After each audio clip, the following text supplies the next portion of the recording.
I was born on the throne. I'm the king, I need a court of my own. All these rings like I'm ignoring my phone. My ancient aura is cold. Yeah. My ancient aura is cold. I've been touring and exploring the globe. It's how I ordered this assault in a stone. My ancient aura is cold. Yeah. My ancient aura is cold. Gorgeous porcelain imported from Rome. I promise I'll look 20 as a 40-year-old. My ancient aura is gold. 444 horses is the force that I hold, and it's 44 in Porsche that I roll. Yeah, I extorted when the order is sold. Out of bounds for the border patrol. I be twisting on my joint like contortionist bro. It's really all I need to record in my zone. So practice in the darkest sorcery node. Tapping in when I be authoring poems. Her magic mixed in with the Jordan Malone. This bag of skin, I'm in supportable home. Makaya dripping, I adorned it in gold. Got the cash to get it, you should order your own. Can't afford it at the store, get a load. As soon as I wear it, the value's worth more than it's sold. Matching a burgundy for lower in a roll. Gamble with life and I own it, but I brought my cologne. I was born on the throne. I'm a king. Greetings, family. Back again with more news, more information, and some tremendous things coming to you. As you know, this is Terry Riggs, Mr. Riggs, your UK tour guide to the rest of the world. And we have a special guest today, and we're going to introduce him. But before we introduce him, you know what I always say? Buy black, spend black, be black, live black, and you shall be successful by adding your feminine and masculine energy together. So today, we're going to be discussing about our children. We're going to be discussing about travels. We're going to be discussing about books, events, entrepreneurship, and so on. But today, once again, one of our colleagues, Steve Sally, his mother just passed away.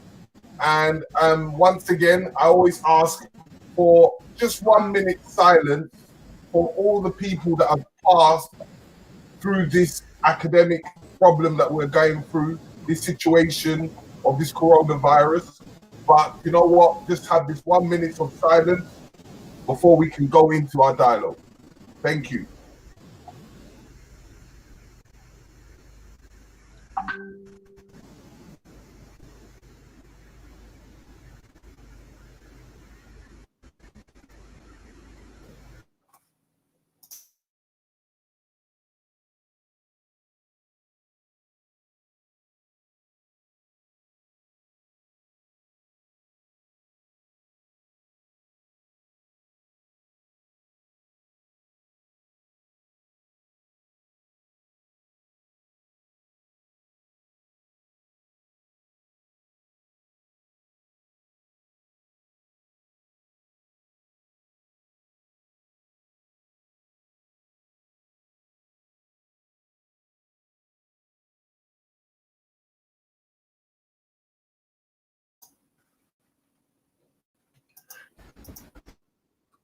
Greetings, family. Please share, like, and subscribe. Give this link out to everyone, as we have a beautiful brother all the way from Birmingham, and this guy is a big entrepreneur. Mr. Man, how can you introduce yourself to the people and tell them who you are and what you do? Lindo. You know. So I'm wait, can you hear me? Am I in now? Yeah, you're in. Perfect. Yeah, so hello to everybody, greetings everybody. This is Andrew Lindo. I am a trade graphic designer. So I've also released a series of children's books that are Black history activity books that are to inspire and educate our young people and some of our greatest figures and our leaders in history. And on the back side of that, I've done it's probably the biggest Black history event in Europe that I do every year. So we have like thousands of people that come out, that learn about our culture, that buy from the vendors, that congregate, talk, just link up. So we've done 2 so far, and God willing, if everything goes back to normal, or we're able to, we'll be having another one this year in October. Okay. So Andrew, as the title says, the traveling author. We want to start to go into your forms of journey and how you've come about to where you are today. So from, let's say, from when you was with your parents leaving school, I want to kind of hear and get a deeper understanding of your journey. Give us a little description of your achievements in life, of what you've done throughout your journey from the beginning. So basically, when I left school, I really didn't know what I was going to do. Didn't know what I wanted to be. Ended up having various dead-end jobs, and in one of them, it was a cleaning job. And I met the man. Well, the manager took a shining to me because I used to work at a delivery office from Royal Mail, and I used to clean the place really to a high standard. And so he really noticed me, and he asked me if I had any hobbies, and I said, I like to draw and stuff like that. And I drew a picture of Martin Luther King for him because it was one of his favorite people in history. And I kind of shocked myself how good I was at drawing. And then, like, working at the place, I kind of realized that, like, I probably was a bit more intelligent than the other people that had better jobs than me, and they was getting paid more than me. I was doing a cleaning job, and I was just like, this don't make no sense, And I knew I didn't mind working. I just would prefer to work doing something that I enjoyed. So I went to careers Let me quickly ask a question though.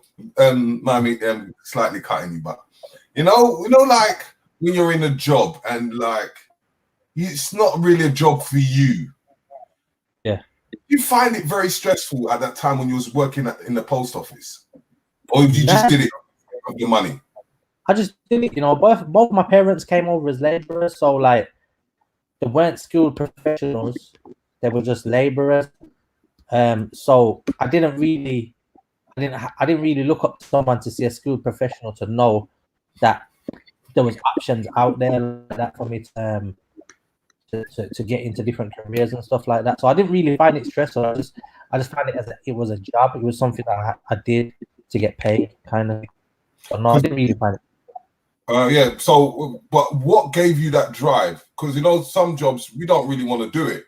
So, but there's something in you that said, you know what, I'm gonna pick up my 2 feet and just do this job. What gave you that drive? My parents are Jamaican. Like no way I could be living in the house. Not giving them no house money. Get yourself, mate. No way that I could be living in the house and not giving them no money for housekeeping. That couldn't work. So, my dad was born in 1927, so my dad's old, and then both my parents came here my dad came here in the 50s and my mom came here in the 60s, so they don't know this business about you just sitting in the house and not contributing. You know what I mean? So I had to do something. It wasn't a thing where I could just stay in the house and just just frost about. So I had to work, man. I had to contribute to the household. So I went to a careers advice center. Said, look, I like to draw, and this is, you can do fine art or you can do graphic design. I never really knew the ins and outs of graphic design, and it kind of intrigued me because they said, you can still be an artist and make money. So I said, you know what, I'm gonna give that a shot. And then I gradually did different courses. I started off with doing a MVQ, which was at NACRO. So I'm at NACRO, only for people that had just come out of jail or, like they're on the fringes. So the only person that used to really was interested, but there was about 3 people out of about 30 people that was really interested in the course. So I took it serious, did my work, did BTech in graphic design, taught me the technical skills, how to use like Photoshop, Illustrator, stuff like that. And then I did HND, which taught me how to be creative and to source ideas and generate ideas and stuff like that. And then during my last year, I created a magazine because I didn't really read much when I was growing up, because I didn't see, like, I wasn't exposed to books that I would say I was interested in reading. So it wasn't that I couldn't read, it's just that I never read anything that was really interesting to me. So I wasn't really reading. And I remember reading an article on one of my friends or someone that I knew, and I read the whole thing and I was like, yo, that was interesting, and it inspired me. And I was like, you know what? I wonder if other people are like me that don't read because there's not things that the feel of for them and that interest them and stuff like that. So I said, you know what, I'm going to do a magazine that highlights the positive role models in the community that people can relate to, and like it could inspire them. And I'm doing the magazine, and then I ended up doing the magazine for 3 years, inspiring a lot of people around them and surrounding counties.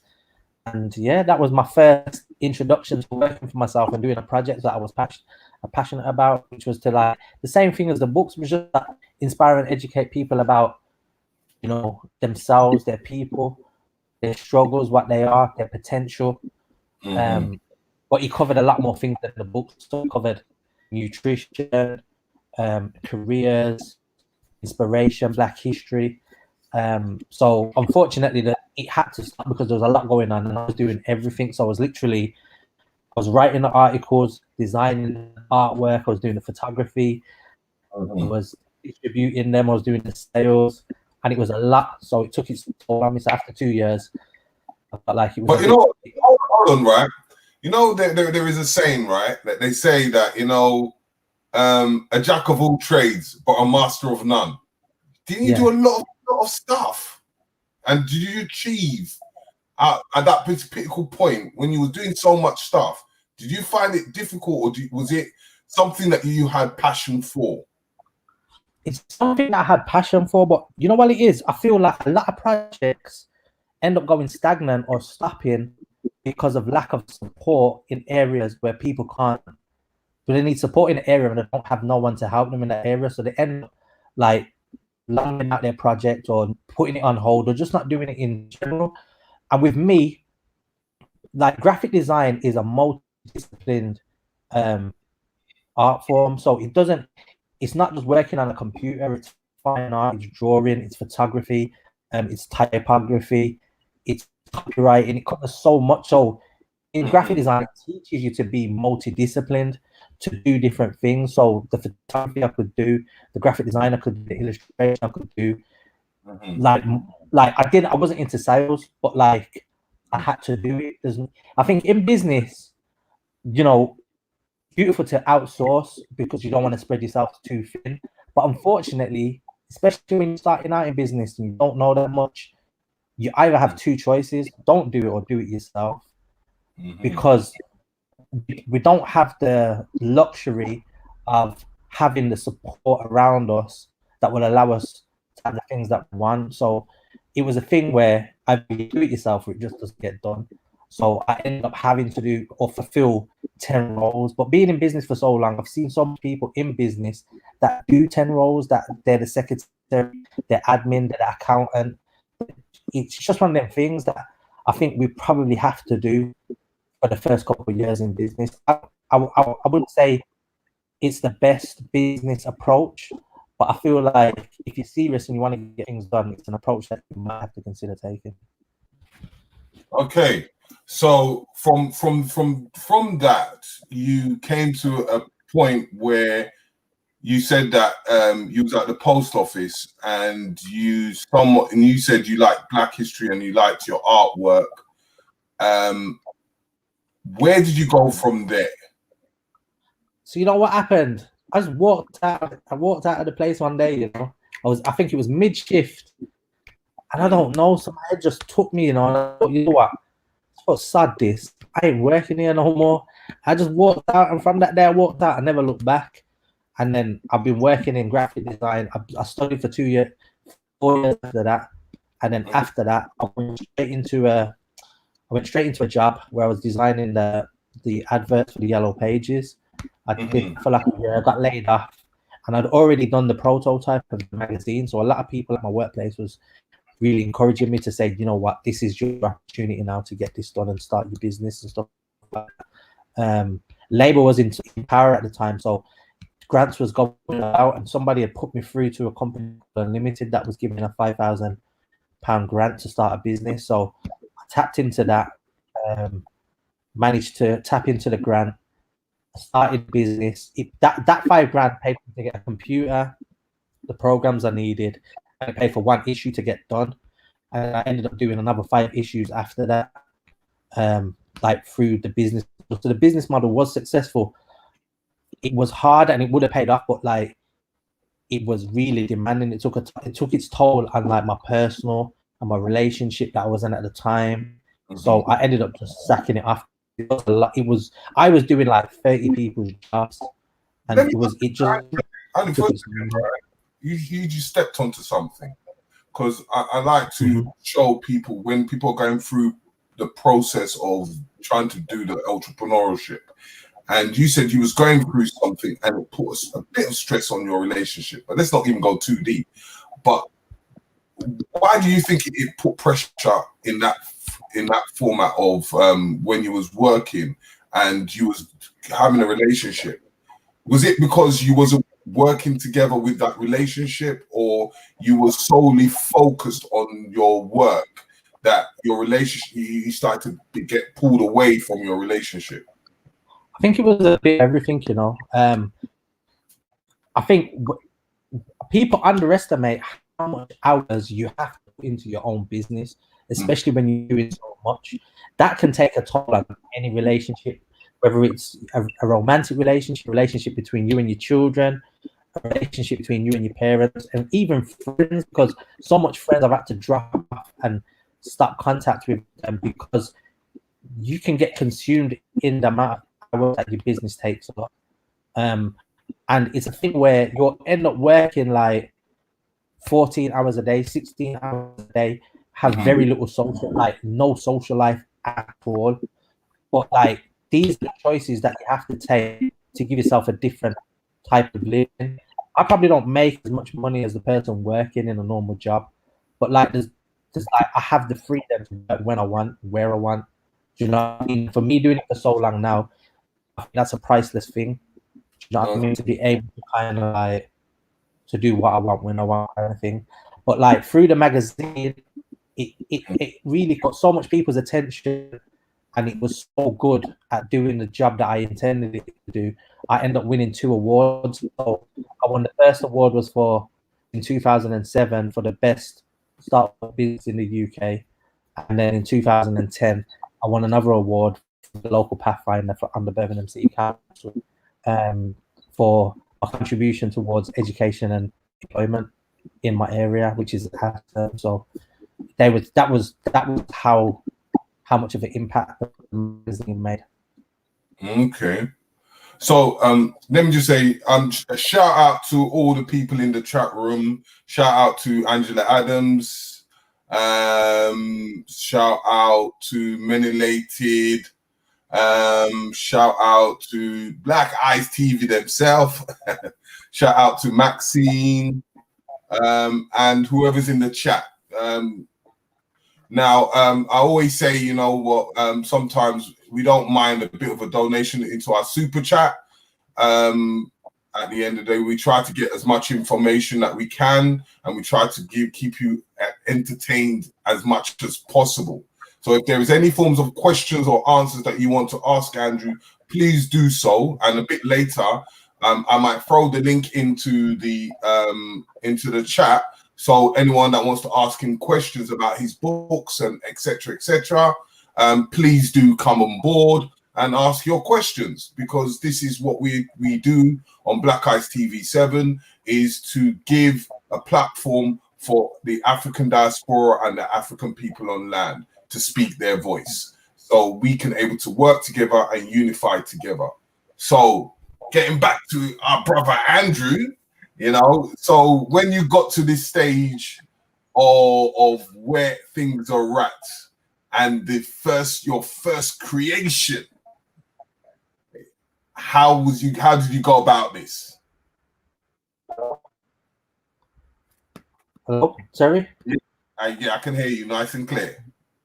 Yeah, I missed what you said. You was like a little bit choppy.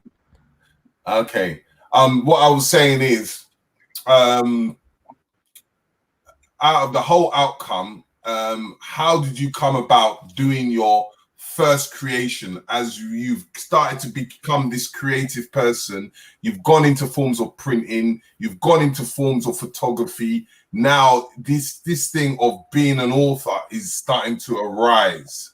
So what I'm trying to say is, now that ideology of your first push to creating something, because if everything comes from mind or thought, it has to come into a reality. Yeah? Can you hear me, Andrew? So big up into the chat room. Mr. Lee, Kenneth. I don't know if everybody else is having problems. So big up. Yeah. Andrew, can you hear me? Are you having situations, Andrew? Yeah. Situations, Andrew.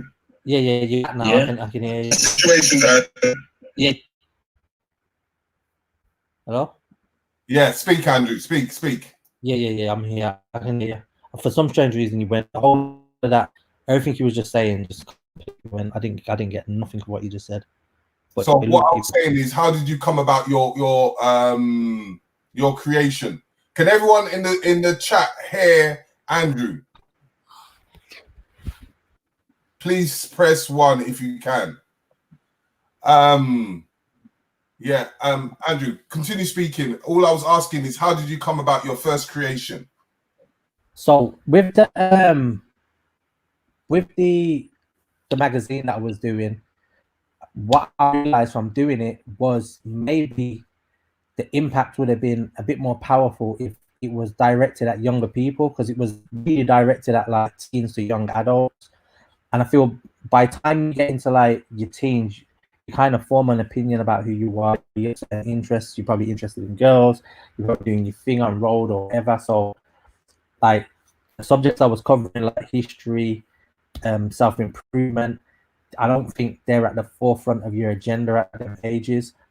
So what I realized was children are more like sponges. So I wanted to always direct something at younger children, because I know they would absorb the information. So for years and years and years, I wanted to do something based at children, and I knew the best because I was doing various courses at the time, and from one of the courses, I picked up that, you know, one of the best ways for young people to learn, or for people to learn in general, is through fun-based learning. So I wanted to do it as like an activity type kind of thing, which I always knew for like probably a good part, like 5 years or longer even. But due to circumstances with like home, parents and stuff like that, because I was looking after my parents at one point, looking after my dad, I didn't really get to do the work and get the work done. So it was something that I wanted to do, but I just never really found the free time to do it. Then unfortunately my father passed in 2016. In that year, it just like the right time. It was like the right time to do it then. Started on one of the books, and October 23rd, in 2017 or 16. Yeah, 2017. I started on October the 23rd, and then by December the 6th, I'd done 10 that design and had them printed. But it was in the process to go to. They was sent to print on December the 6th, and then in a week or two, I was in South Africa promoting them, because one of the books was on Nelson Mandela. So I really want to push it towards the top board over there. So I went to South Africa to see what I could do. Andrew, before you go into it, you said you went to South Africa. Yep. Your first book here that you've created, you actually took your 2 feet from where you was to get into South Africa. Yeah, because people do that. But I just want to know what made you say, you know what, I'm going to go to South Africa and promote my book. Anybody's ever been Cape Town? Like, Cape Town's one of the best places that you can go to. Like, I love Cape Town. I think it's a beautiful place, and the way that the government makes so much money from Nelson Mandela, it was like the right place to kind of push it to be like a souvenir. So I wanted the book to almost be like a souvenir where tourists come and buy it. You could have children selling them in tourist hotspots like the Big Issue. So there's a lot of street children out there. I saw that from when I went out there. So I've always got a mindset to think, like, how can other people benefit from what I'm doing? So I always wanted to set up something over there where the street children could sell the books, work their way up, and then when they get to 16, we can teach them new skills in business. And if they want to continue selling the books, they can. If they want to do a different business, we could give them grants. So that's where my mind was at the time. So I think I was thinking a little bit bigger than what I was doing. So I feel when I have ideas, sometimes I don't second guess it, I just go with it. And that's what I did. I didn't second guess, went with it. I said, the books are released now, it's time to promote them. So the only way to promote them is to kind of get your feet on the ground. And I wasn't really tech savvy then at the time in terms of social media, so I didn't really have an Instagram page or anything like that. So I didn't really know about pushing online. You say that as you was going, you were learning different trades as you was rising to this first book. Yeah. I had to do more face-to-face sales. I had to go introduce myself to people. It was sliding in people's DMs. I didn't know about that. I didn't know you could just go to a big company and just send them a direct message. I went out there. I went to the souvenir shop, spoke to the managers, got the numbers, got the emails, chased them, phoned them, emailed them, all of that. Yeah, it was very hands-on, very, very hands. In forms, and this is just your first book. 10 was released, so I went out there with 10 books. You released 10? Yeah, I released 10 at one time. So within 6 weeks, I designed 10 books and had them printed in 6 weeks. Wow. But so let me ask a question. Out of these 10 books, you put all the information and everything, and you compiled everything together yourself, with no help. I was in beast mode. Like, I was actually looking like 14 to 16 hours a day, constantly, probably eating once, if anything.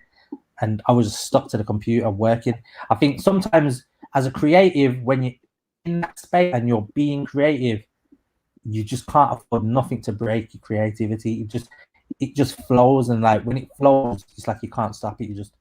You kind of have to just lay it out, and that's what happened. I think being in that creative space, it's so powerful when it comes to manifesting and bringing things into the realm. You take it from out of your brain and you bring it into the physical realm.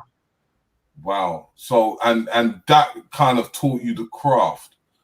But in that you created these 10 books, and you've gone to South Africa, right? And now you've come back. What was your next plans, or what was you thinking when you got back from South Africa? What did you think your next steps will be? Go to America, and like 2 weeks later or a week later, I was in America. Wow. That's quick. So, Go on. Yeah, Yeah, so I was just out. I went straight out to the States. So where did you go? So the only bookshop that I'd known about really Mhm. was Nicholas, and I'd spoke to Joe Benjamin online, and he said you're gonna have to speak to my wife, and she was like, "Oh yeah, you gotta start bringing me the books, kind of thing, so I can see them." So I Their just shop? took Sorry to cut you. and What's went. the name of their shop? So their shops in Brooklyn, New York. So Do you know the name? it's So called Nicholas. here, It's called Nicholas in Brooklyn. okay. Nicholas Bookshop. Yeah, Nicholas Bookshop on Fulton Street. Uh-huh. Yeah. Yeah. So when you got to the States, you know, like I'm always trying to explain what America's like to people. And you know, how did you when you got there, how did your entrepreneurship kick in? Because a lot of people will kind of say they go over there and they get stuck, or they don't know where to start from. But what able for you to boost your morale? Because I know that it wasn't just New York you went to. You spread your wings quite a lot of places in America itself. Say that again. Sorry, I was wondering. Well, since you got to New York and you went to Benjamin in New York, yeah, right? Yeah. What gave you the enthusiasm to able to spread your wings to go into other places? Because was it just New York you went to at that precise time, was it? No, that you know, I think this is the most beautiful thing about when you do something. You know, when you do something, like you hear things like in The Secret where things fall into place. It's so true. Like literally, me going to that bookstore, Nicholas of Brooklyn, caused a chain reaction. Like literally, and I feel like sometimes what we need to do is take the first step. Take the first step and just go into it blindly. Sometimes you need to take that leap of faith. You don't need it. You don't need to think too hard about where you're gonna go or how this work. Just do, and things just end up falling into place. And when I went to Brooklyn, when I went to Nicholas of Brooklyn, Monique, who's the store owner, she was like, "Oh, you need to go to Source of Knowledge in New Jersey. You need to go to Black Bell. You need to go to Natty." So Natty is like the guy that is the biggest distributor for books and coast in America. I didn't know any of this, by the way. The only I knew was Nicholas of Brooklyn. So it was like, hold on, I'm gonna get to something because when I caught a glimpse of you on your Instagram, right? I saw a shocking thing. I saw you walking some long road to get to some shop. What made you? Because that is a driving force that, you know what, some people say, what? I'm not walking down that road. I'm taking the next cab or bus. But you just said, you know what? I'm determined to get into this shop. And that amazed me of what you did there. I will never forget it. Go on. To me, that was just standard. It was like, it was the thing that, it was just, to me, it was, this is the mission. This is what needs to get done, what I need to do. So I had a map, and I remember, I think what you're talking about is, I started out at Uptown Sisters bookstore, which is on something like 42nd Street in Uptown. So that's touching Bronx. All of this stuff I didn't know, by the way, so I've had to learn. Mm-hmm. So I took a tube, the underground train to that store, and then I walked from there to the Revolution bookstore, which is like a 36. Then I went to another bookstore. Then from there, I went to another bookstore. Then I went to Granny's. I think I went to about five bookstores, but they span probably about 2 miles. And the 2 miles, I literally walked with like 200 in my rucksack. And when I was sweating at the end of it, like no one's business. I was opening store doors, and I was just like mashed hot. And I had like these books. I had like a big jar. I had all these books, and it was mad. It was like, you know, you hear stories like, oh, you went to the store and wasn't interested, and you went to that store. That's what was happening to me. It's like I was literally going from store to store, and no one was interested. They was looking at the book saying, yeah, these are great, they're lovely, but I'm not the person that makes the decision. You're gonna have to come back on some day that I was gonna leave America. So they'd be like, oh, you gotta come back in 2 weeks or some madness. Like, But let me ask you one thing though. With that, like sometimes receiving a kind of indirect rejection in that at that precise. Did you feel to lose hope, or did you feel to drive on it even more? You know what? Like, I had no other option, like, but to keep moving because books had been printed. I'd made the investment to get the books printed. I'd already come over with. I think I came to America with like about 400. I think 400. Come over with. Yeah, I think I bought because I got 500 of each book, so I had 5,000 books in the UK. Mm-hmm. 400 wasn't really that much because really that's 40 of each title. So I brought over 2 suitcases and I bought my rucksack was full as well. And I think I'd put like 130 in my rucksack just to kind of balance out the weight. Oh, I had no choice. Couldn't come back to the UK with them. Like, I never had no other choice. And to be fair, like I kind of thought, you know what, people are going to be more on it out here, and they're going to buy the books, and they're going to go all over the books, and they're just going to sell and this, that, the other. Uh-huh. And it wasn't the case. Straight away, it wasn't the case. There wasn't selling. So I was like, yo, this is. It was like a reality shock because I was like, nah, this is.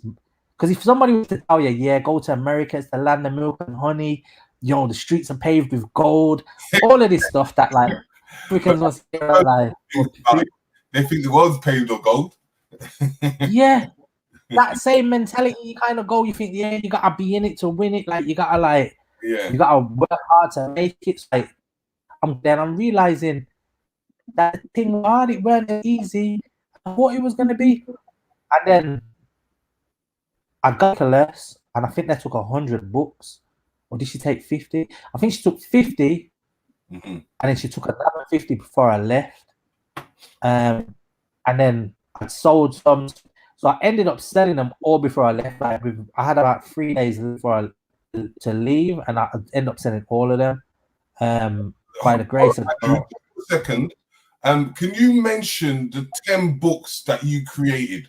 What were their names of the 10 books that you did? So the very first book that I'd started on the 21st October was Marcus Garvey. Then I did Nanny of the Maroons. I did Martin Luther King, Malcolm X, Nelson Mandela, Bob Marley, Muhammad Ali, Harriet Tubman, Rosa Parks. And I did all of those in 6 weeks. And that was designed, illustrated, wrote, put the activities together, everything. Okay.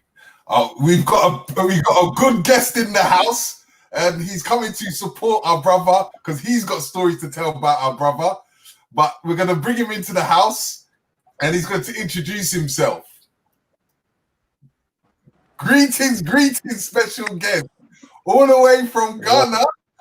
How are you doing? Yeah, what's good? What's going on? I'm here live from Accra.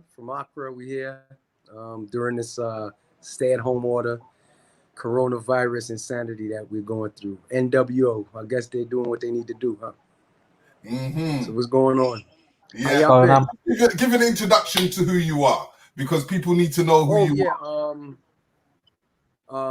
What's up? My name is Brother Nova Felder, aka Nana Asari Asameni the First, Koswaheni Development King of the Kwamufie Kingdom. Activist, I guess, business person, international Pan-Africanist, just pushing for our people to become more of ourselves as we move into this 21st century, further into this 21st century. So that's me, Terry. You know what it is.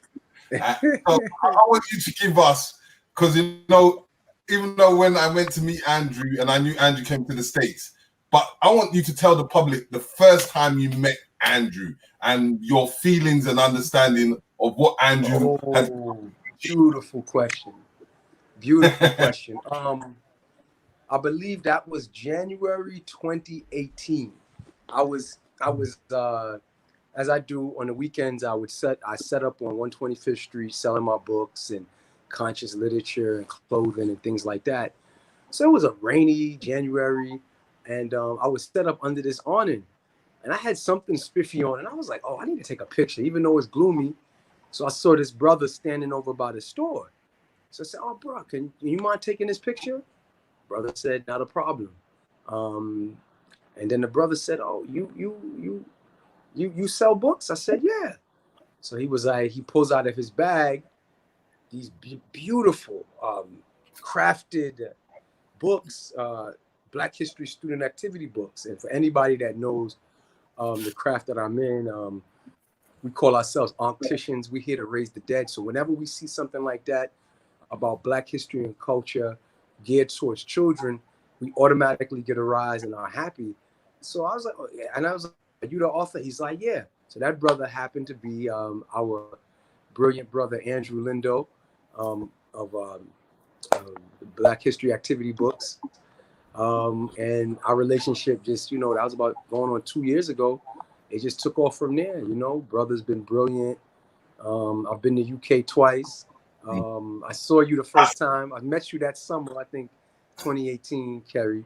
Yeah. And then we met up again.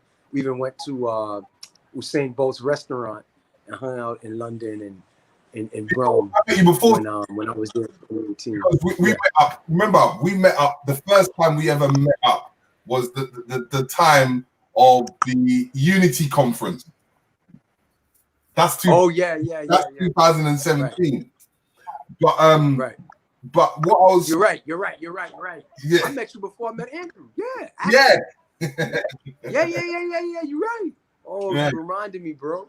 I hadn't thought about it, but you're right. So me seeing Andrew in the States, and us being in America at that time. But I want to know how, when you came to the first part, let's let Andrew explain first how he came to his first event, and then I want you to explain your experience coming from the States to Andrew's first event. So Andrew, go ahead, Andrew. Andrew, Yeah, I want you to kind of open up how you created one of the biggest events, I could say practically in Europe, a Black History Activity Book event in Europe. So I needed to launch the books. I knew I had to launch the books to create a mass awareness in like the UK. And I'd seen like a couple of people that I didn't know anything about launching a book or anything like this. Is all I was winging it, just winging everything the whole way. So basically, I wanted a book launch, but I didn't want to spend any money. I was thinking, how I do a book launch for free? And I remember going to a couple of events in the year where I was selling books and stuff like that. And I said, you know what? These events are decent, but like I feel like I'd been to quite a few events and felt like the crowds were very similar, where it was quite the conscious community and stuff like that. Nothing's wrong with that, but I feel like they see things like what I'm saying, other people saying all the time. So really, they're not really so like the eyes are not shining by seeing things like that. I thought, you know what? Where I'm in the area, people like they've got money, disposable money. They need to know about like some of the figures and the things that we're teaching, and they need to know about events, the conscious events, because I know they'd be interested. They're just not marketed to normal kind of people or just normal because at the time I kept saying it to people like I'd say it was just normal Black people, and people would ask me they'd say, "What do you mean normal Black people?" I was like, "Not conscious community. Like it's more like people on road that are probably interested in like knowledge, but they don't have access to it like that, and then probably just like people that go to church that want to know more about their culture, but they're kind of stuck to this. So they haven't really explored anything. So I wanted to get that kind of people into an event mixed with people from the conscious community and stuff like that. So what I did was I booked a venue that could hold probably, I thought at the time it could hold 50 vendors, and I did the math to sell 80 stores and I'd break even. So I booked Robin Walker, had entertainment on the day. The books will be launched. I do like a little interview so people would like know about the books and me and stuff like that. So I put the event on, started promoting it. From when I booked the event in May, like I just knew I went and paid the deposit for the venue. And from I paid the deposit, I think I paid like £500, something like that. I just knew it was gonna be. I was like, this event's gonna be ram. Like all I kept feeling was like I had excitement, like almost like anxiety in my core, like this event is gonna be ram, and that's all I kept thinking. I was like, yo, this event's gonna be ram, like it's gonna be mad. That's all I don't know why I kept thinking that, but that's all I kept thinking. Like this event's gonna be ram. It's gonna be ram. So started promoting it, started getting store holders.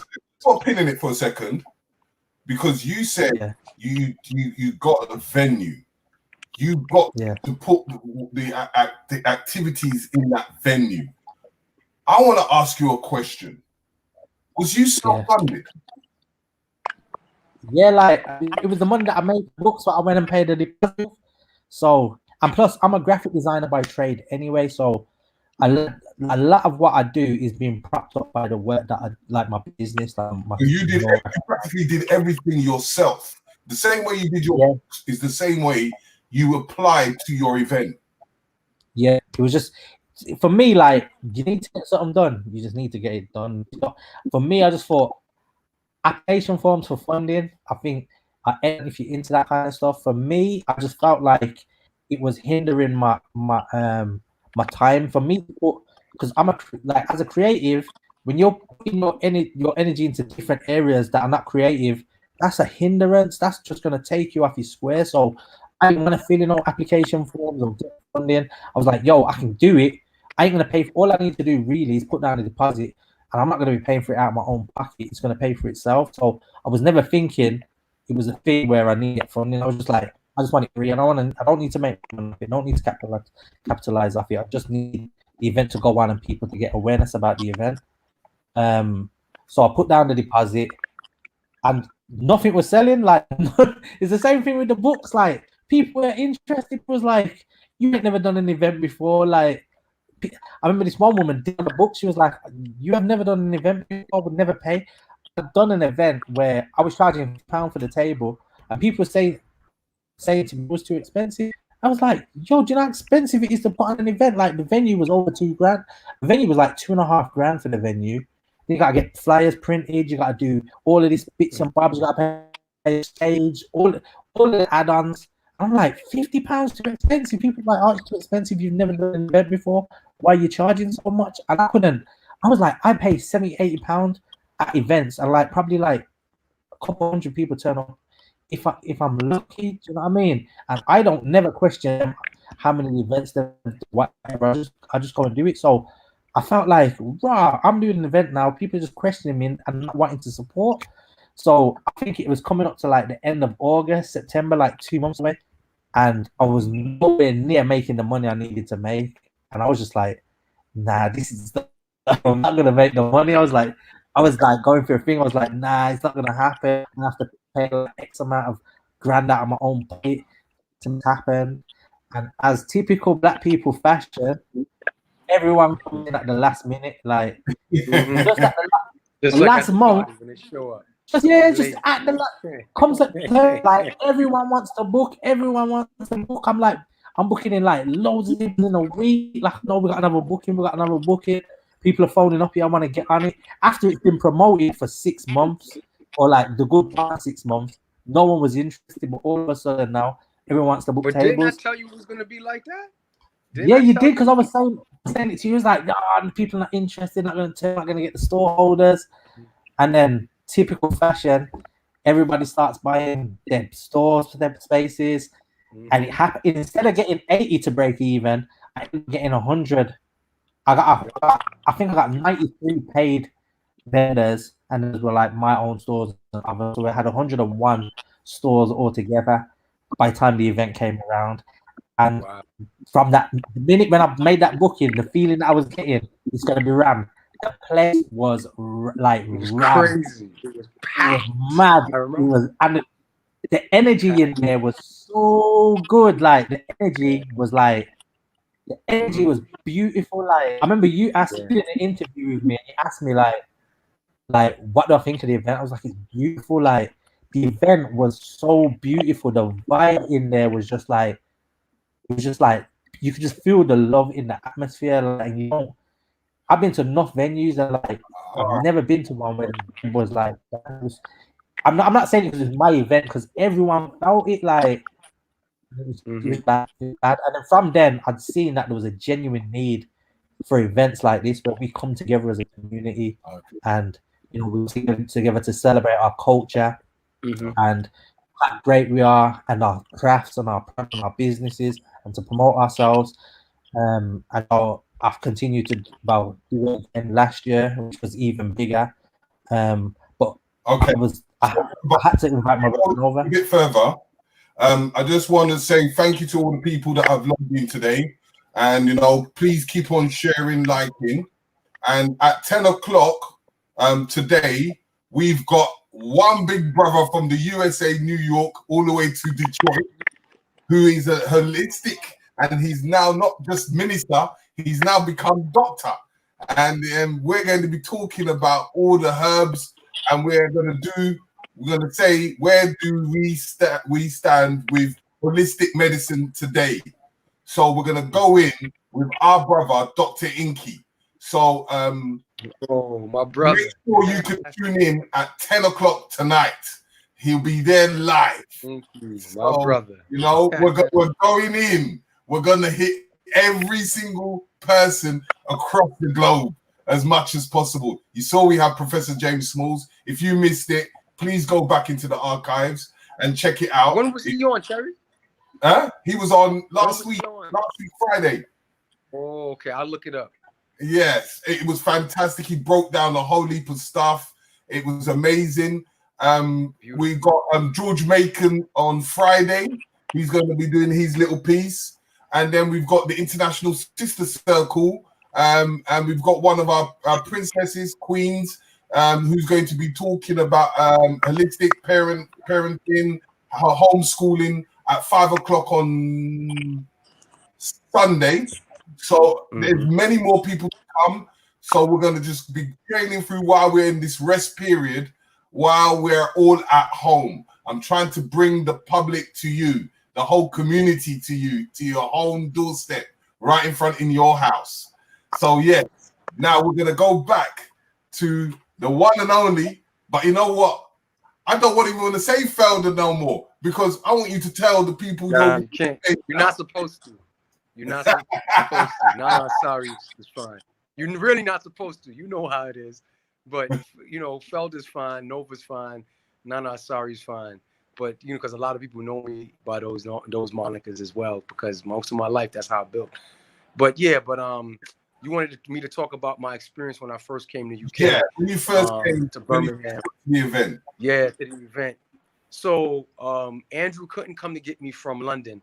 So I went to Worcester Station from Gatwick, got on the Virgin train, came down to Birmingham, found the little Jamaican patty spot, had my vegan lunch right there. Through a lot of rigmarole, we found each other. I think Andrew was parked not too far from the bull ring. I found him, you know, went back to his crib. We didn't even sleep. I got there the Friday before the first event. So we didn't even sleep. We were up printing T-shirts. We were up. I was making the mask for the children. It was just like a beautiful thing.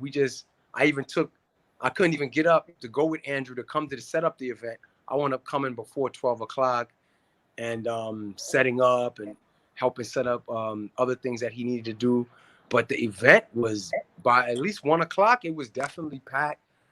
Seeing beautiful Black people, it was just a wonderful thing. And people asking about the books, people asking about the items I brought from the States. And to see, one of the things that I really liked was to see the professionalism of my African people in the UK.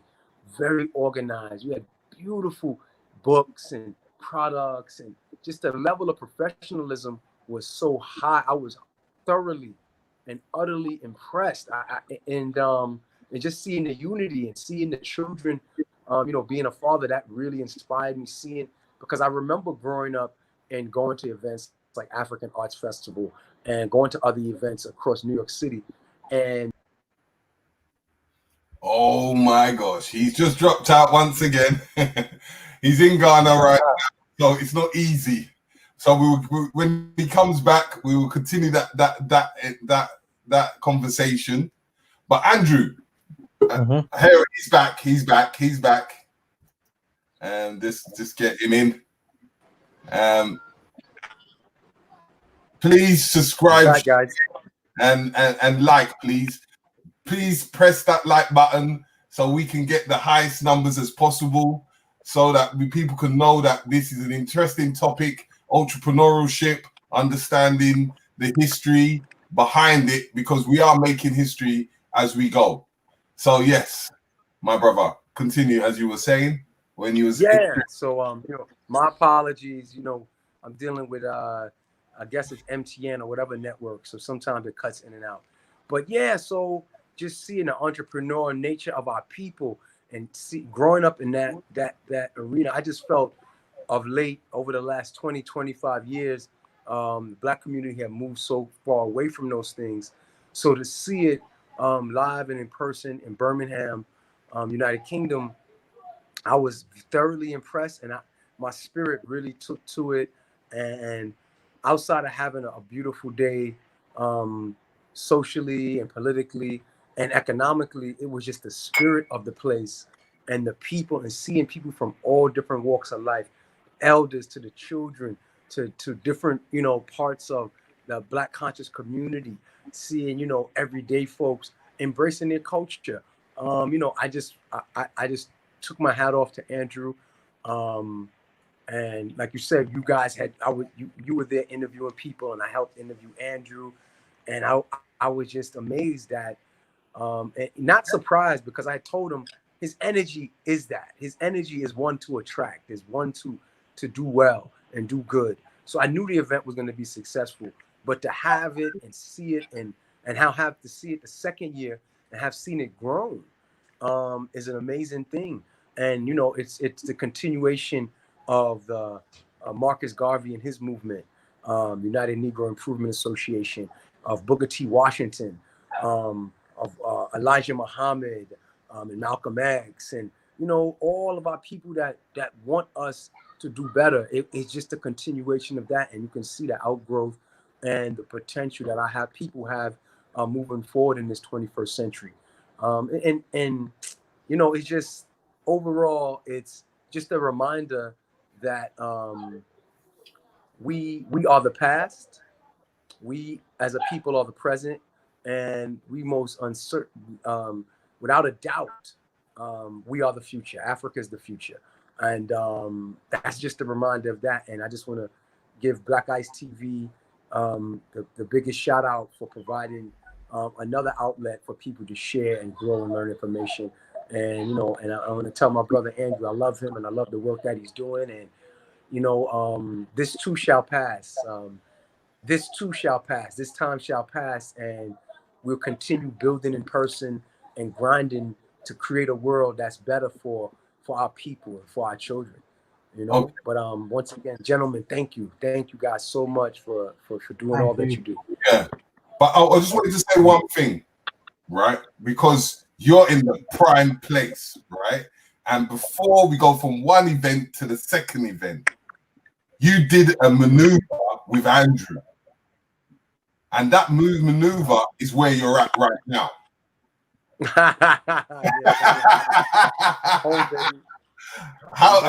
First, before we even say anything else, how is things out there right now? Because people are looking to find out what's going on in Ghana and what's happening out there. So for my people that are in the temperate climate zones, aka Europe, aka North America, it's hot and humid, 90 plus degrees even at the moment. Weather's beautiful. I'm staying by here in a seaside town in Accra. Air is beautiful. It's 19 hours. People are a little afraid of Corona. The president, the Honorable Nana Akufo-Addo has implemented some stringent measures like closing the border to non-residents and non-citizens on the 17th of March, which was very wise, and has implemented stay-at-home order currently on all the metropoles here in the country: Kumasi, Cape Coast, Accra, and Tema. And people are just kind of just riding it out, and a little fearful because the media has done a good job to make people afraid as opposed to being empowered. But I mean, things are going off as normal, as I think they should. But traffic is down; people are not moving as much. But the people in Africa are happy. They seem to have what they need. Of course, everywhere we're at, we have our own issues and problems as a collective and as individuals. But the vibe here is good. And but the thing that I would say that is most telling about this whole situation we find ourselves in globally at the moment with COVID-19, with 5G, whatever people are gonna say that what's going on, right? It's definitely a checkup for a global world order, a new world order, or whatever people how they would want to define it is definitely in effect. And there's some things brewing, whether we can prove or disprove. The next few months and few weeks will tell what's going on with people and being vaccinated and traveling. A lot of rumors are swirling about that. Will people be able to travel freely as they do currently did with the United States already saying that they weren't going to issue new passports for leisure travel, only for emergency travel because of death, illness, and other family issues.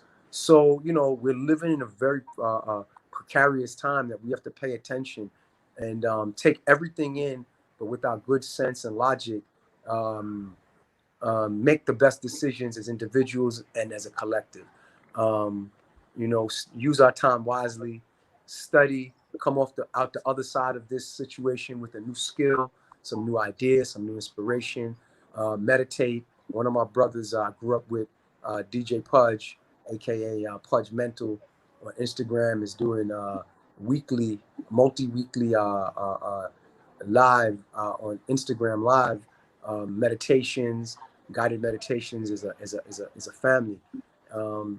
Keep yourself active, but just keep yourself aware of what's going on in the world, because as you can see, we've heard things about vaccination trials in Africa, but you've already seen from sports figures like Drogba and other figures across the globe, politically and socially, are speaking out. Africa will not be a testing ground for to the Black African future. We look and we look to our past and our ancestors to keep moving forward during this time. My grandmother was a preacher, and she would always say, "And this too shall pass, and this too shall pass." So, but we here, brothers, and the larger our community in the world, and we holding strong. You know what I'm saying? But it shows you that there's definitely people that had a lot of trepidations to say words like New World Order or the global elite and globalism. This is a time for you to reassess. The sign of intelligence is to be able to take new information and integrate it into your current thinking. And when some new information is presented and it's far superior to your own experience or what your past experience was, you have to upgrade and really change the way you look and analyze it and see things. And that's the age that we're in. We're in the age of Aquarius, the age of information, the age of Pisces has passed. That was the age of mythology, misinformation, and disbelief. We are in the age of reality. So we have to pay attention, because those of us that are responsible for others need to be able to make the correct decisions. But we have to have the good information, level head, and have outlets like Black Eyes TV, like Brother Sarnetta's Sarnetta TV, and other channels like that. The Pills, people putting out real good information. Dr. Mumbi out in Kenya, you know. So, you know, let's hold our heads. Let's keep doing what we do and keep our, as we say in New York, keep our ear to the streets, and listen to everything. My dad used to always remind us that you need we need proper information to make proper decisions, and let's keep that at the forefront. And you know, moving forward as a family, and stay safe out there, and protect yourselves. You know, like I said, exercise, eat right. You know, for my meat eaters out there, give up the meat, even if it's temporarily.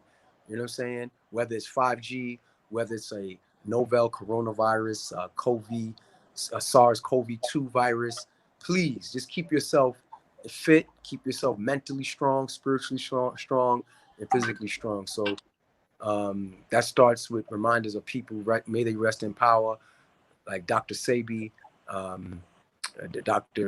Layla Africa. Francis Wilson, Dr. Layla Africa, and other brothers and sisters that have gone on to remind us of those things: mental, spiritual, and physical health. Okay, so let me just ask you a quick question. While you're in Ghana, we, as you know, we have what we call a manhood academy, right? Yeah. And what we're trying to do is to do a world exchange program. So we were looking for youth in particular areas where we can do exchange programs. So while you're in Ghana, we can ask you to be one of our ambassadors if you are favored to doing so. Not a problem, brother. We're here. You know, all we have now is time on our hands. So yeah, definitely open. So I will Thank forward you the awesome. details Definitely. because what it is, I know a king, one of the kings over there, one of the God kings. Hold on. We know one of the God kings, but what it is to able to establish something in Ghana so we can have the Ghanaian kids interacting with the American kids, interacting with the UK kids, interacting with the European kids, interacting with the kids in South America and the Caribbean. Like as we take that slave route triangle back to ourselves. Yeah, we take back what's given to us. So in that sounds beautiful. Yeah. So I want to. I have about that. I'm definitely interested because in our kingdom of Akwemufie, we have most of the people there are young, and they're definitely interested in reaching out. They might not have all of the capabilities that we have, and with 4G, 5G, all of these crazy internets that we have, and tablets. But there's always a way for us to connect and make inroads. And also, one of my best friends out of Far Rockaway in Queens, New York, very hard hit by the coronavirus. Well, his name is Paco, and his mom, she retired when she was in her late 60s. She cashed out her 401k and built a school in the name of her father, and Barack Obama built a school. Up in Cape Coast. It's in the Fonte area of the country in Cape Coast, and they definitely have the capability to do an exchange. So I'll definitely be your liaison and help you with those things, big brother. But, that's what we have to do. You understand, education is not just a local issue. It's a global issue, and we all have to connect and be able to speak to one another and speak truth to power, and see faces on the other side of the pond, and make those connections, because that's where we're going here in this 21st century. If one thing that if you look at somebody like Akon, and what he's been able to do, being growing up in America and also having himself deeply rooted through his family ties to Senegal and West Africa, he's been able to become a global businessman, not just a businessman with a lot of money that is based in the UK, based in Nigeria, or simply based in the United States of America. He's been able to leverage his notoriety and his business acumen and listen to the correct people around him to become a global brand, but more importantly, in a sense, connect his own networks to the betterment of his own people. And I think we all have to take a page out of his book like that. You know, the fight is not local. The fight, part of it is local, but part of it is also global. And making these connections like us brothers and other people in our circle have done across, you know, I say it's across time, it's across oceans, it's across, you know, a lot of misconceptions that we have about our people. And that's the only way that we're going to really build a buttress or a rival to our situation and to the situation that we find ourselves in.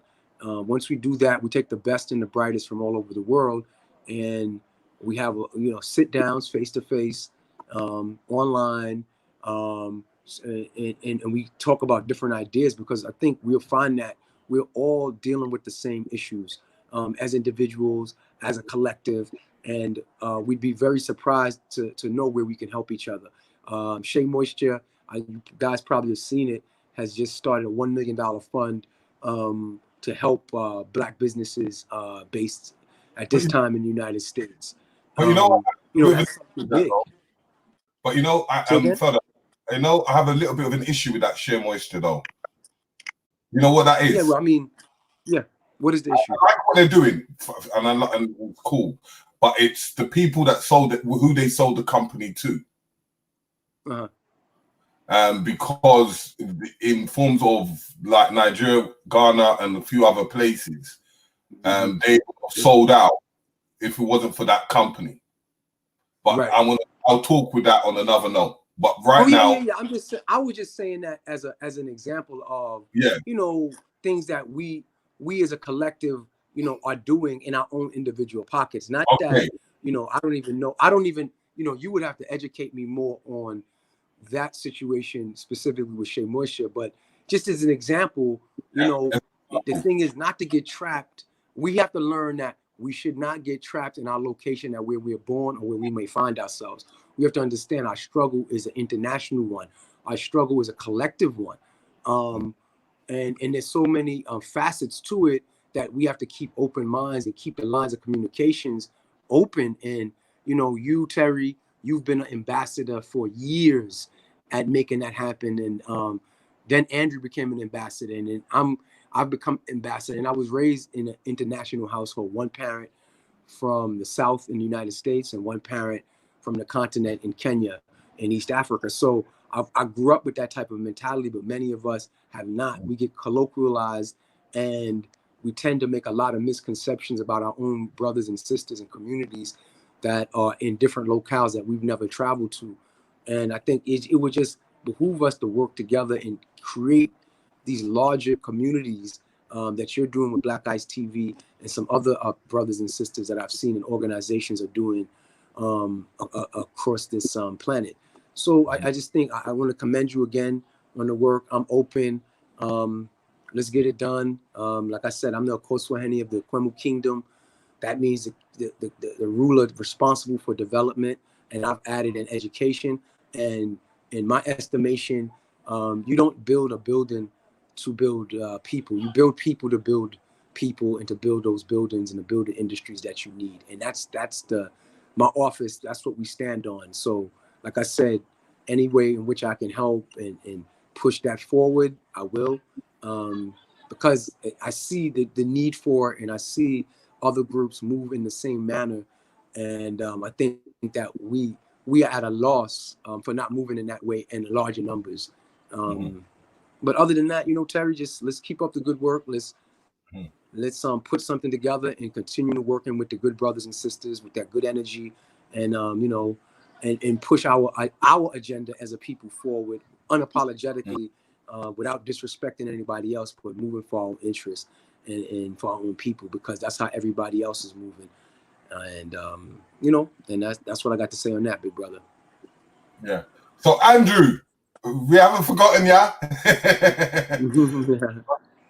Andrew, are you there?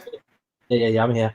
It's still on. Yeah. So I want to know, as the traveling author, your journey after doing your first event and your journey to Ghana with our brother Nova. I want you to break that down because that was the beginning of 2019, a year that we will never forget. Year return, baby. Oh, that was a real year. You know, last year was now that I'm sitting in the house for all these days, I'm thinking, yo, last year was a really blessing year. Mm-hmm. Yeah, it was mad. So, yo, first of all, Mm-hmm. I have to thank Nova. I'm just sending him X amount of love right now because when he came out that year, we put the work in on him. You know, like he says, he didn't get no. He had to travel from London and then by himself, which I wouldn't usually do. I'd go and pick him up. And then when he got here, yo, he was working, he was sitting on the floor, he was printing t-shirts, he was making the children's masks. Oh man, he really put the shift in. I got so much love for Nova. After that event, Love you too, brother. much love, man. After that event, though, it was that event like left me with so much mixed emotions. Like I was on a mad high from it because it was powerful and it just realized strength of unity. Like you don't realize how good your people really make you feel unless you're in a crowd like that. And for me, I wanted to do so much more. Nova was gonna do a tour. He was saying he was going out to Ghana in the February. So I was like, the next level for me now is make a documentary and to do some visuals and speak about some characters in the books, go and see what it was like for an Ashanti living in Ghana, what the experience might have been like to travel down to Cape Coast or to some of the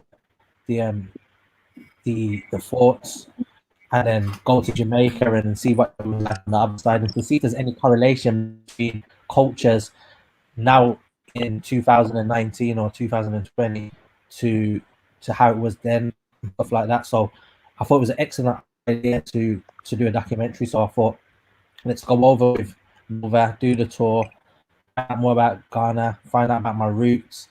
And it was that just was the start of like a non-stop roller coaster year.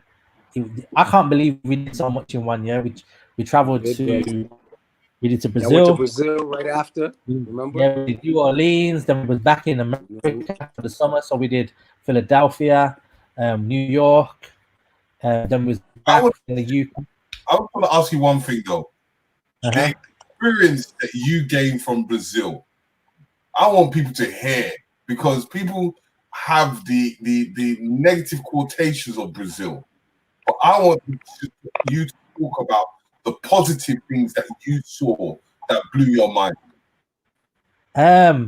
Let's put it like this: the first day that we got to the place we were stopping, we saw a man hanging a chicken upside down, cutting the neck, and doing a ritual. It was like as real as that. Like, and I'd never ever seen nothing like that before. I'd heard about it, but I'd never seen it with my own eyes. And we was feet away from it, like, and then we've gone straight in the first day, people getting into trances and stuff like that. So for me, it was like, what have we walked into? Like, what the hell is this? It was the biggest culture shock ever. Like, I grew up as a Christian, like, I grew up in the church, you know, so I never thought I would ever see anything like that in my life. But it was the most beautiful experience ever, because coming from Ghana and then seeing how things were in Ghana, because we went to Kumasi, we saw what the chanties were like. We went to some of the forts.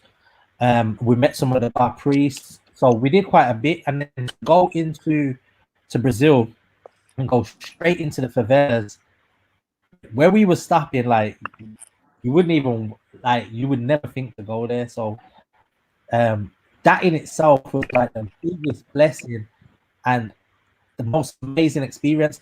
The thing about it is, like, I would never personally stop in a place that had the facilities where we were stopping. It was like a 1-star rating, but it was one of the best experiences I've ever had in my life, because we had so much to talk about. We learned so much, even though the facilities weren't great. The people that was hosting us, their hearts were so big. They gave us everything. Like, we got to see that, like, even like however poor they were, or whatever financial situation it was in, they were willing to share and provide for us and treat us like, you know, like they've known us like the whole of their lives. They're willing to embrace their culture and to teach us and show us things and invite us in open-heartedly. And I think all of that was beautiful. So we got to see from the lows to going up into Parliament buildings, and sitting with the Queen of Congo, and stuff like that. So it was um, a mad paradigm, different paradigms, like either end of the spectrum. And I wasn't gonna. There was a point I wasn't gonna go, but I'm so glad that I remember. I made the leap of faith and went. So me and Duke basically went out, and brother Michael Ellis, they was filming because Sappho. part of the documentary. But like even just them first 3 months was so amazing. Like I remember like when Nova met Bass, he was like, "Yo, son, your man is a bass head, son. He's crazy." Like everything was just like a mad adventure. And like I'm just screwing that we didn't log it all. Like it was mad. Like me and Nova had to sleep in a bed together. Like we just went on a mad journey. Like and we started off as friends and ended up like brothers, like real brothers. Like because some of the experience that we've been through, it's just amazing. So I want to say, remember two things. But one, when we went to that show at, shout out to the Jamestown Cafe here in Accra. Remember we did the show a Saturday afternoon there. We started recording some of it. It was on Facebook Live, on their on their live and radio network here in Ghana. And the brother had asked me that we had met, did I want to go see the oldest house, right? And I was like, in Accra, he was like, yeah, in Accra, the oldest house, man, I want to show you it. So I was like, yeah, let's go. And we packed our things up after the show. And he wound up taking us to the high priest of the God, right? A descendant of Nila Kote, the brother high priest and king that founded the city of Accra, right? And we found out that he had came from Kemet, from Northeast Africa. He founded the city roughly over 1,000 years ago. And the brother that we met, remember how smiley we were, how much energy he was giving us and blessing us, and how the people received us. And like you said, there were things that we thought we would have never done. But because of just like listening to the ancestors and being in the moment and not being afraid to move in the moment, we found our destiny.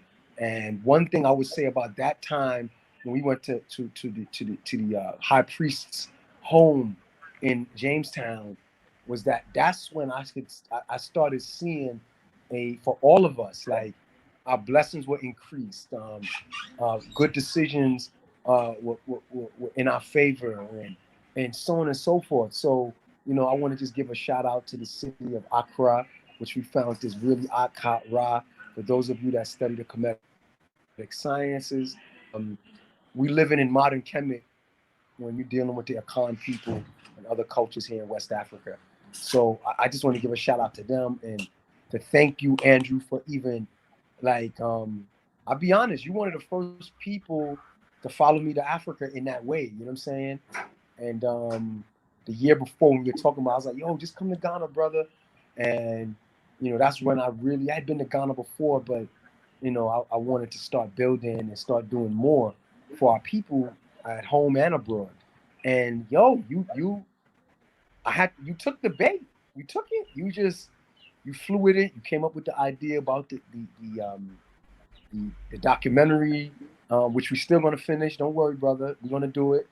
And I just want to say thank you, brother, for just believing in yourself and believing in us as a people and believing in me. You know what I'm saying? And like you said, stopping in the places that we stopped in, You know what I'm saying? Like those are places if we chose to, we probably wouldn't do. Like when you went to Brazil, but we did it, and we got experiences now in a very short time that we can take with us for the rest of our lives and apply it to our situations and to our people's situations to make it better. And I want to continually thank you for the work that you're doing and just the vibrations that you've raised. Like I said, oncticians. I want people to take that word, onctician, right? That's the word. That's onc, ANKH, and tician, TICIAN. Onctician. You are a practitioner of raising the mentally dead back to their mental life, their spiritual life. You're raising the dead. That's what, on any level, if you're doing that, you're an onctician, right? Beauticians beautify you physically. Oncticians take the mentally dead, the negro, and turn them back into black people again, a BB Fuel, right? To Kameti Nu. They transform you. And I want to thank you mightily, brother, for that work. You are a true Asajafo. You're a true redeemer of your people, Andrew. And so thank you, brother. Thank you. Respect, man. No, it's love, respect for that. Like, it's mad because everything like that year was so synchronicity guided everything. Like, even little things where Everything. we broke down, like the tire just totally went out of the car. Oh, look at And how then we found that grave. we found like mass graves. Like, it was like Yeah, everything.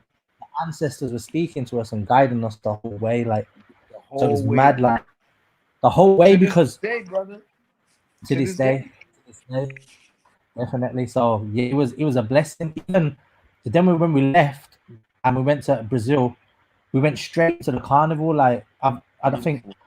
most people really want to go Brazil carnival, but we had the experience of being able to go on the floats, like with the people playing music, singing on the top, and then walk off and walk into the crowd like that. There was like literally one of the most amazing experiences I ever had in my life. With the rituals in the Yeah. day and stuff like that. So it was intense for us. It was intense because it was almost like a rites of passage, because we'd be in these hot, like these Eli's that were like mad hot. People were like doing the drum beat for hours. So like sometimes you'd find yourself drifting off, like you're gonna get into a trance because you'd be so tired and hungry because we hadn't eaten all day, and it was just mad.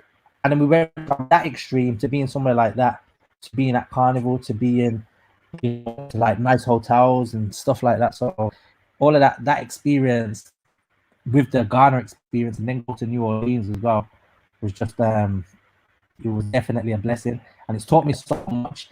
And the beauty about having experiences like that is I'm able now to transmute that energy, them experiences, into whatever I do to teach young people and others about our journey and how great we are, and how much we can achieve in this realm. So it's more than a blessing to be here, have these experiences, to meet and connect with people such as yourself and Terry. Even though me and Terry had a mad up and down in Brazil, but like at the end of it, we're brothers, and there's all love there. Do you know what I mean? So That's part of the journey. That's part of the ancestors are going to put all types of tests in your way, and and challenges. Life is not. Who said life was supposed to be easy? Who said you were going to get along with everybody? So even us. Remember when we were in Philly? You were like, you said you were going to take over. Right? So we all have gone through our own, you know what I'm saying? And I would be saying things like to you, yeah, bro, stop, don't think, just do. Which means, walk in the spirit. We're gonna land, we're like cats, we're gonna land on our feet, brother. And like I said, we on the wings of these ancestors. Look at how I find myself in Ghana today. I mean, we're leaving right at the critical junction. We were leaving the States to come from a trip that we had, I guess, planned for the last few months. And, following that spirit of being wanting to do for self and to do for bigger than self, to do for self in kind, right? To do for your family, to do for your extended family, to do for your people, and putting the egos away. So, you know, like we all going through those experiences, and and we haven't even talked about the second trip for me to come to UK, when I, coming with Mfudishi, Nana Yao, Red and Blue, Jatali. Jatali, Even Sasha, the whole crew. yeah, the whole summer leading into the event was just crazy as well. Like It was. meeting, That was like a 'cause continuation of that energy. A yeah, because continuation. you'd introduced me to Infandishi in Ghana, and then Yes. I think And we interviewed him put, for the documentary. yeah, yeah. So we got footage of Infandishi talking about information for the documentary. Yeah. And I'd said it to him like, oh, "Do you want to come to the event and whatnot?" But when I came out to the States in September, we did African Art Festival. African Arts Festival. We did it with him. Right. Mm-hmm. Yeah. So he allowed us to take a space on his butt, and from there we just kind of solidified that he was going to come out in October, along with Brother Nova and Nana, and we met Jatali on that same day as well. And then she just straight away, she was like, I'll send me the information. I just sent it to her. I emailed it to her straight away, and she was like, yeah, all right, I'm going to look into this. I'll get back to you about sponsoring, because it was Red. Red had come over to the spot a couple of times, and then he brought, because she'd come over, because he was speaking to her on the first day, because I think it's at the 4-day festival. So I think you'd been speaking to her, but we didn't speak. I didn't even know she was from the UK. Yeah, I had met her at that. I met Jatali at African Arts Festival 2019. That was the first time. I had never met her. Yeah. And Red shout bought shout out to her, Kids Who 100%. Bank. Shout out to her. Follow her on Instagram. That's Kids Who Bank. She does financial literacy for children. So Red bought her over to us and was like, "Oh, you got to meet these guys from the UK, this, that, the other." And she was like, "How about if I bring out Red? I want to sponsor your event, but how about if I bring out Red and Blue?" And I was like, yeah, that'd be dope. And then from there, it just started to mutate. The event just went bigger and bigger. So by the time we left New York, we had Red and Blue coming out. Professor S'mores hadn't cancelled at that point, so it would have been Professor S'mores, Queen Diambi. It would have been Infandishi, Red Pill, Blue Pill. It was just overkill. It would have been overkill. We didn't need so much speakers. It was just been mad. Plus, I had Professor S'mores, the ancestors came to him and said, "They got this." I think the ancestors came to Professor and was like, "They got this. Don't even worry. They got it." 100%. Because he would have been like the icing, the super sweet icing that make your teeth hurt. That would have had to go on like an extra hour or something. We would have to go on way longer. Bro, we would have to make the event 2-3 days. Probably. I think so. Yeah. I think it's heading that way. It's heading that way. It's definitely heading that way. So definitely. I think by the time September came again, I was like, that whole year, all I was doing was moaning. Like, the books weren't selling enough, the store spaces wasn't selling enough, people wasn't taking sponsorship. Like, because the first thing, I think the running cost was about 7 or 8 grand, and then it went from like 7 or 8 grand to just under 20 grand, and then it's like it went to 20 grand, but then it kept piling on more money as the days went on. I was like, I didn't think about this, I didn't think about that. So I was just like, I've never taken a loan before, and like, I don't have 20 grand sitting around to pay for stuff. So I was just I was just stressed. I was like, yo, I remember. I was like, how have I got myself into this pickle where like I now need to make 20 grand? And I was like, I don't know how the hell I'm gonna do this. But you know what? The ancestors made everything fall into place. And then by the end of it, I needed 150 or 160 to break even with the sponsorships that we got. And then I think we managed to get 167. And by the skin of my teeth, I managed to pull it off. And the event was epic.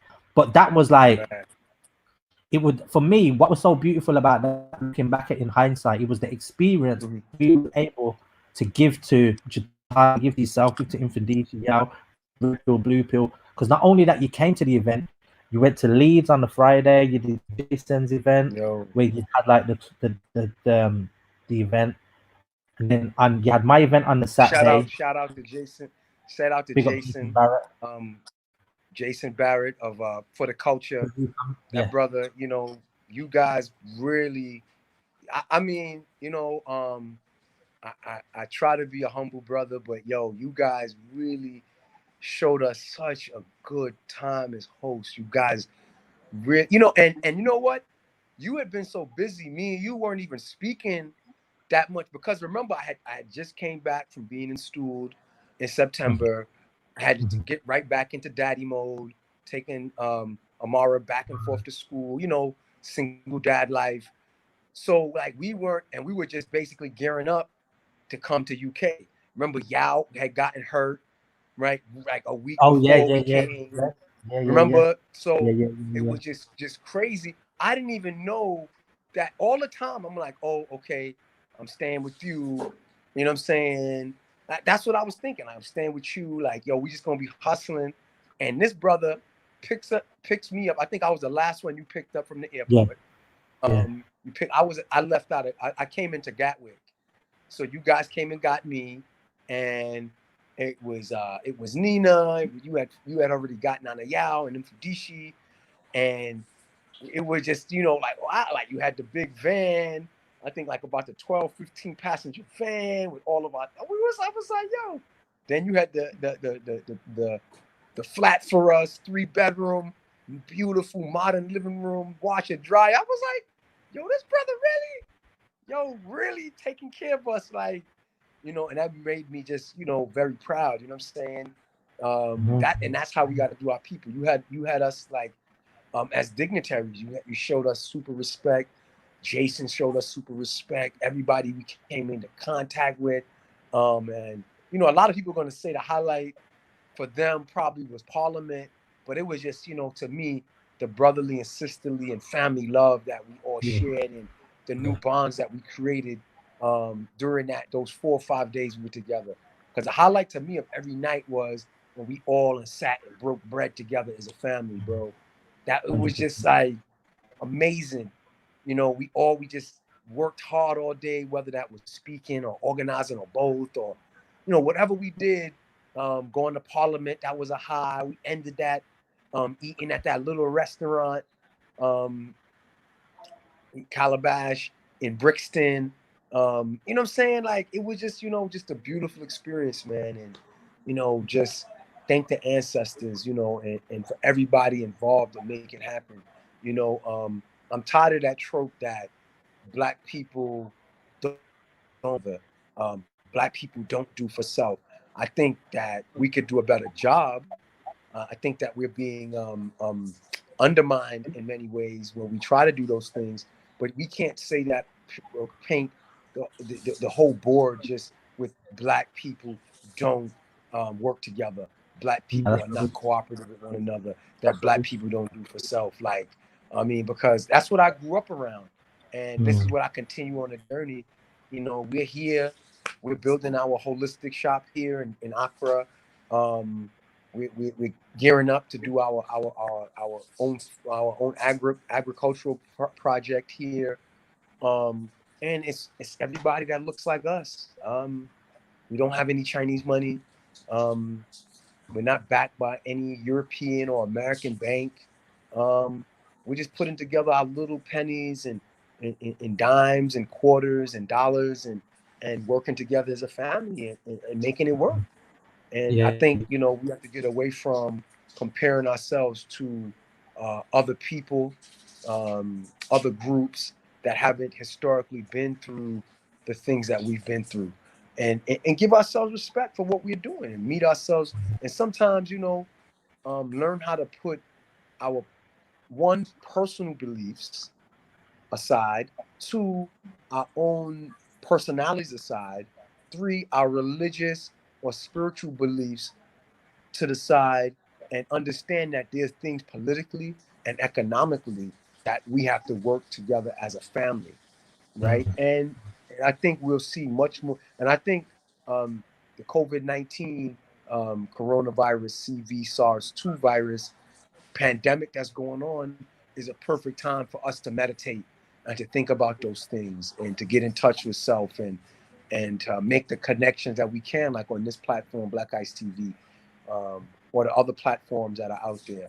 You know, the Manhood Academy, you know, the different homeschooling networks that are there in the United States that I know about. You know, buyblack.com, webuyblack.com, and all of these different entities that we have across the internet that we can utilize. You know, maybe we can't use WhatsApp as much because now it seems like they're going to shred the First Amendment when it comes to apps, and we can't express ourselves or ask ideas or create theories anymore. That we have to take the company line that the corporate sponsored media gives us. So we have to create new outlets and create new lanes for us to share and ponder information with one another. Because without that, brother, I don't, you know, I think about where we were back, and you see how we AIDS was ravished. You know, a white homosexual disease in less than a decade became a Black African disease because of the spread of the smallpox vaccination. And anywhere they put smallpox, AIDS was there. You know, we didn't have this international cadre to be able, people to communicate and travel as we can now. So information wasn't flowing as such. So many governments made decisions and individuals made decisions based on a lot of misinformation. And I look today and I see, like I said, Drogba, other African scholars, Dr. Mumbi, journalists, making assessments, memes and things saying that Africa is not going to be a testing ground for a vaccine. And, you know, Africa is going to do for herself. And we don't need masks from China. We don't need masks from anywhere else. We don't need ventilators. We'll do what we have, and we'll create new ways of being. And, you know, it's just, you know, I know I keep saying it, but it's just it's a massive pleasure to connect with my people across the pond in the UK. And we need to make the United States, the United Kingdom, you know, and other areas. We have to start calling ourselves, you know, the United Africans that come together Pan-Africanly, globally, and working together as a family. We have to look at ourselves in that way and look to each other and look to our motherland as our inspiration. Terry, you're back. Yes, I'm back. There was a technical problem. They're trying to Brother fight Terry, me. you there? I'm telling you, they're trying to lock me off. Now, but I totally agree with you, and I think that's why I took the approach I did with the event, to bring the whole of the Black community together. It doesn't matter what denomination you are, whether you're a roadman, whether you go to church, whether you're a conscious community, that we all come together and we celebrate our history and what we have in common and our unity. And I feel from that, look how we've been able to connect with people from across the globe. Like, you know, we know people in Brazil, from the States to the motherland, and we can all do business. We can all thrive together. Like, we're at a place now where we don't need to depend on anyone else to be our salvation or our savior, because we're very much capable of doing it ourselves. And I think we need to break the spell to show everybody. And I feel like the beauty about my event is that young people can come there, like literally you see the children walking around with their eyes wide open, looking at adults with different various businesses, thinking, oh, I could be an accountant, I could be a film director, I could be a designer, I could do whatever. They're seeing the live representation of that in their face. So I feel like we don't have to depend on anyone anymore. We just need to keep going, doing things like what I do. You can do it yourself. Like, you can come, you can turn, you can show support, because like I think this is what we need at times like this, because I definitely want to do the event this year. And that's because I'm going out and I'm seeing that a lot of people, I think the most serious thing about the time now is how easy people have been to be controlled, like how easy we spoke about that earlier. Yes, like the scariest thing about what I'm seeing is like how people are really practicing social distancing. I'm not saying that you shouldn't, but it's scary to see. I seen people at their front door wearing a mask, like stuff like that, and like how easy people have been vaccinated and so free to go up their rights. And if the things stay like this till October, probably wouldn't have an event because people are going to be scared to be coming to an event where there's thousands of people and being in a close proximity of people. I feel like we've overcome so much in our history that we shouldn't allow things like this to stop us come out in the future to events and stuff like that. So I'm hoping that the event can still go on, but it's still early days, so we have to hope and see Yeah. what happens and how this thing goes. So Yeah, one thing that you've got to let's put that positive energy out there that our summer events that we love to go to, that are Black conscious and otherwise, are going to go on as maybe modified, not as normal, but it is really scary to see. Even here, I think I told you a story earlier about a cab driver did not want to let some brothers from the States in because he was scared of COVID-19, and the cab driver almost cried. Um, so it's very amazing how the population, and not just the population in the UK or the US, into this, but just in general, like you said, I'm a proponent. Yeah, socially distance, stay in your home. Be safe, be mindful, take sanitizer.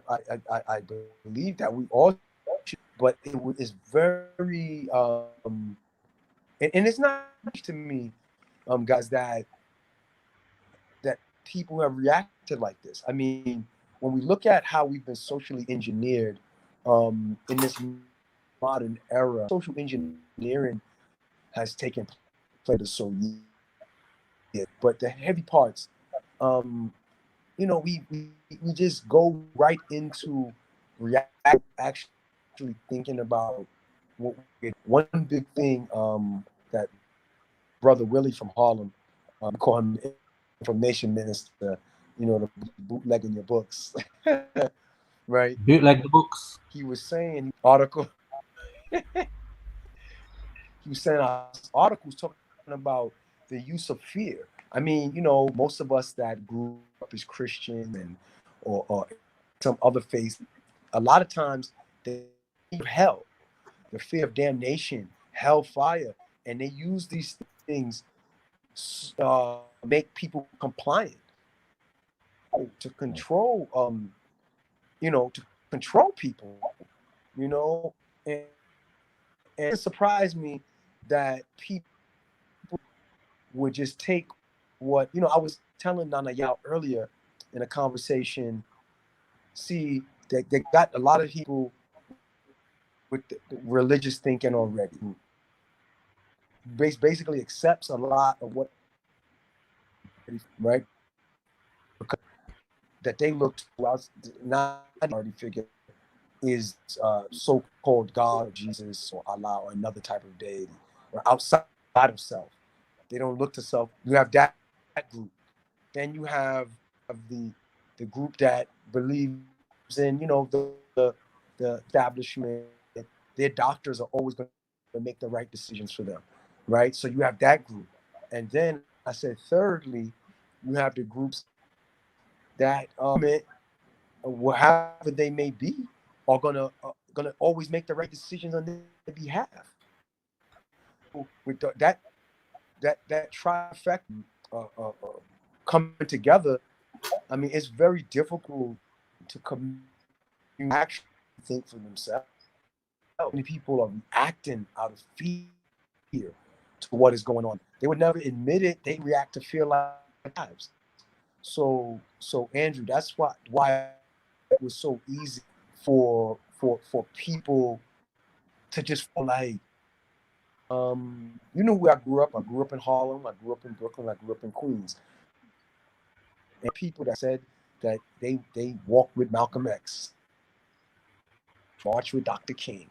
But the reality is, like, a lot of people actually didn't. A lot of people just put their heads in the sand. A lot of people didn't question what was going on because they already been taught to be fearful. And I think we're seeing that in the rise of this this new world order that we're seeing today. We're seeing that, and I just think the best thing is proper information, self-confidence, self-love, and just living in those spaces and having people to lean on. That think that's the easy way to grow this movement, right? We have to get strong within our own ranks and bring people in, let people know that it's okay to think differently, to think outside of what you've been taught is the norm. Because I don't think anybody here, most of us here that's in this conversation, listening live, or between me, you, or Terry, like, I don't think that we could really sit here and say that this is the way we were necessarily raised, right? We all had to challenge ourselves, right, to come out of different type of thinking, right? That some of it was just straight wrong. Some of it was straight, any facts, right? And we had to evolve into the people that we are today. And I want to encourage people to keep doing that. Don't just blindly follow any individual, any information. Always double check for yourself. We have fact checking sites now, right? You have your own coming from your spiritual self and your connection to the universe. These are the things that you have to get in touch with, right? Wearing your crystals. You see me, I'm a crystal addict now. But these are the things that we have to do in order to not be duped by the same people that colonized Africa, that colonized the Americas, right? The same people that forced Christianity down our throats and killed, millions, tens of millions of our people to create the modern Western world. These things can happen again if we fall for the same trickery and technology that Elijah Muhammad calls it.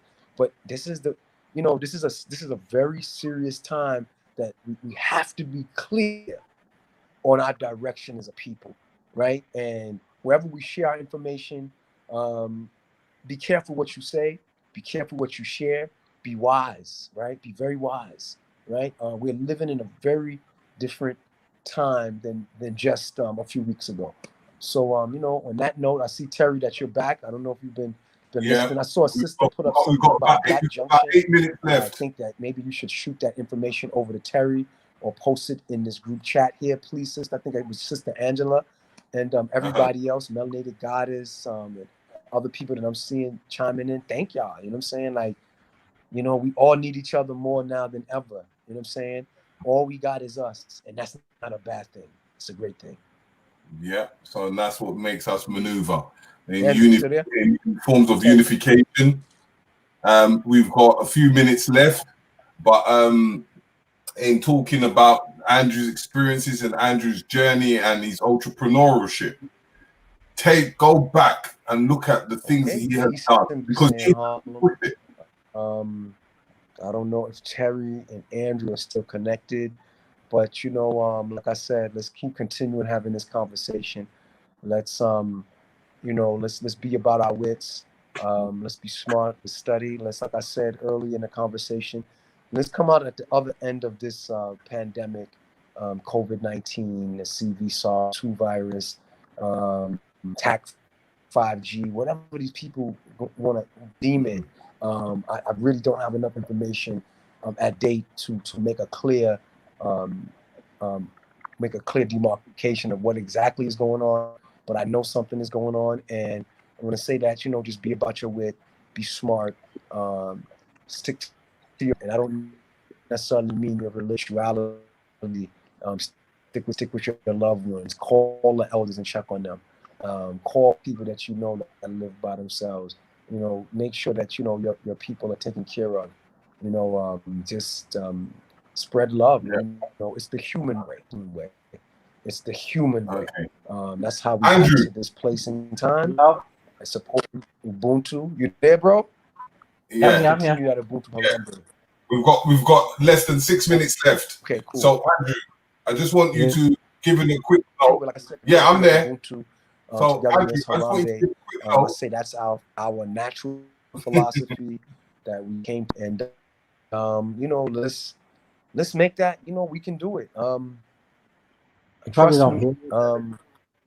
Can you hear me? I don't think Terry's I think something's wrong with either Terry's mic or his internet connection. Terry's talking. Terry's talking. He's talking. He's sort of talking. Yes, I can't hear him. Yeah. I don't know why you can't hear him. Okay, hold on. Okay, cool. Can you hear me? See, he had. Yeah. Can you hear me now? Yeah, he's coming back in. Yeah. So Terry, yeah, I'm there. We've got five minutes. Can you hear me, Andrew? I can hear you. Okay. So to the public, yeah. Can people hear me? Please press 1. Basically, as we've had this good dialogue and thing, can you hear me? Hold on. Yeah, I can hear you. Yeah, they can hear us. There might be a delay. Yeah, there might be a delay. I know I'm over here on a wing and a pier on my American network trying to get service over here. So yeah, basically, people can hear. So what I'm just saying is, it's all about unity and unifying and trying to work together as brothers and sisters. Once again, we've got another show in an hour's time at 10 o'clock with our brother minister, or might as well say now, Dr. Inky. So what Andrew, what else would you like to add, message to the people during these very tough times Andrew, we find ourselves in? I don't think you can hear us.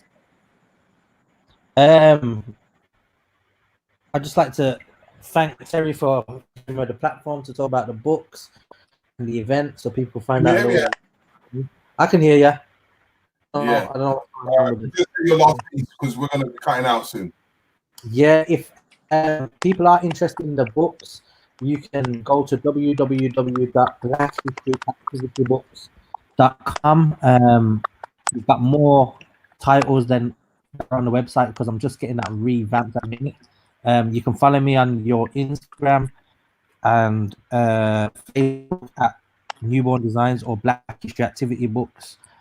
Also got a YouTube page, which is at Black History Activity Books TV. That's got various different blogs, and you'll see the events. You'll see the first one, the second one. We booked the third event. We booked from months ago, actually, before the started. That's scheduled to be October the 3rd at the New Bingley Hall in Birmingham. So that's one for your diaries. We're willing to come out and share the information. You get to meet people like Brother Nova in person, where he'll be hosting, and he'll be selling his book. We should have Queen of Forward scheduled to come over, and Baruka. So hopefully, if all goes well, those in the building, and you'll have a whole host of people from the UK there. You'll have over 150 members. So definitely check out the past videos so you can see what it's about, if it's the kind of thing for you. Share the information, get the book for your children, they're amazing presents, and just stay tapped in. I can see we're down to like 2 minutes. All right. So people, as you've heard Andrew talk about his books and everything else, now it's time. We've got to wrap this up. I hope you've enjoyed the show, and we'll be back at 10 o'clock. So, it's all about unifying, buying black, believing black, always be black, stay black at every time. This is a unification, and we're all coming together as one people. So love, light, and honor. Hope you have a nice day.